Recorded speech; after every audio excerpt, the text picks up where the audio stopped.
A Thing of Beauty by John Keats, book Flamingo.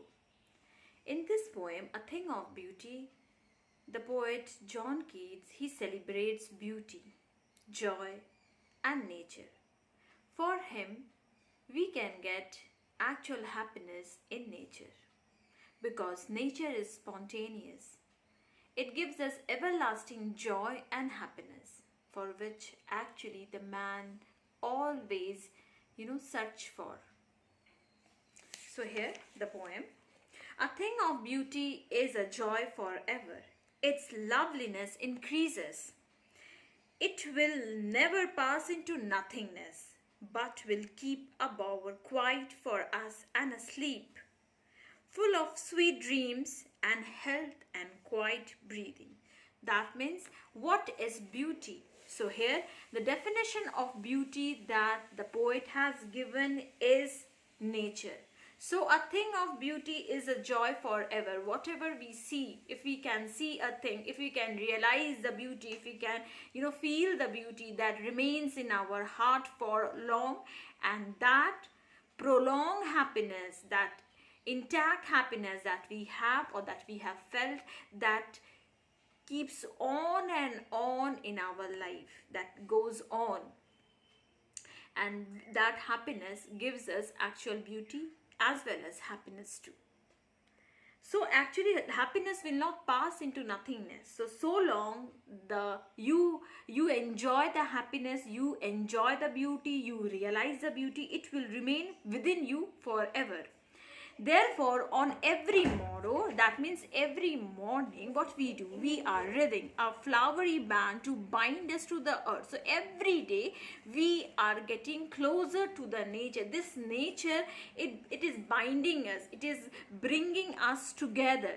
So, spite of despondence, of the inhuman dearth of noble natures, of the gloomy days, of all the unhealthy and darkened ways made for our searching, means whatever sadness and unhappy things that we have in our life, that can be eradicated by nature only. So if we can feel the nature's beauty, if we can if we can keep that beauty within ourselves, so nothing can actually harm us, nothing can really bother us. We will not be so much worried if we can feel.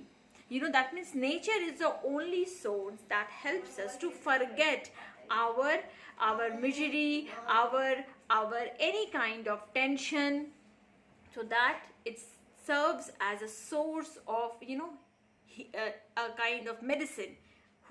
Nature.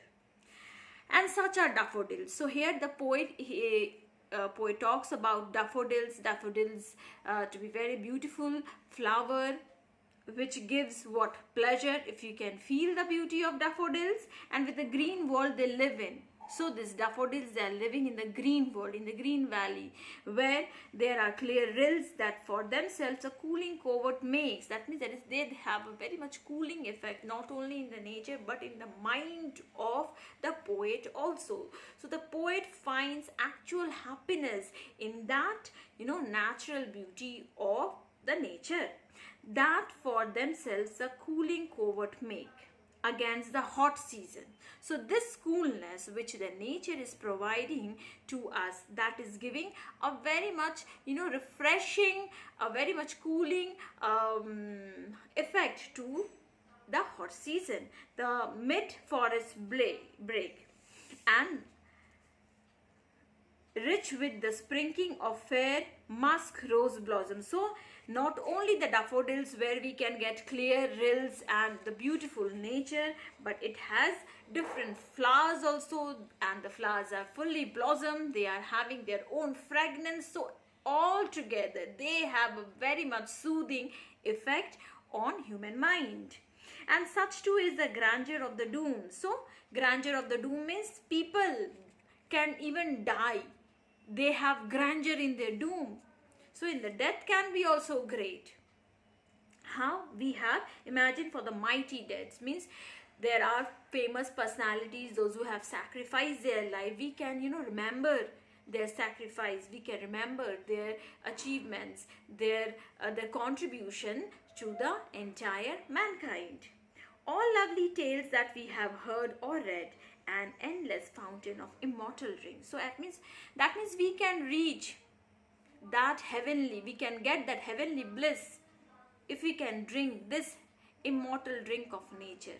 This nature is giving us such drink, that pleasure which is going to sustain in our heart forever and ever. Even if we die, that pleasure will remain, because nature is such a thing which is filled with transient things, and that gives a spontaneous feeling of joy and happiness pouring onto us from the heavens bring. So this heavens bring, who is giving?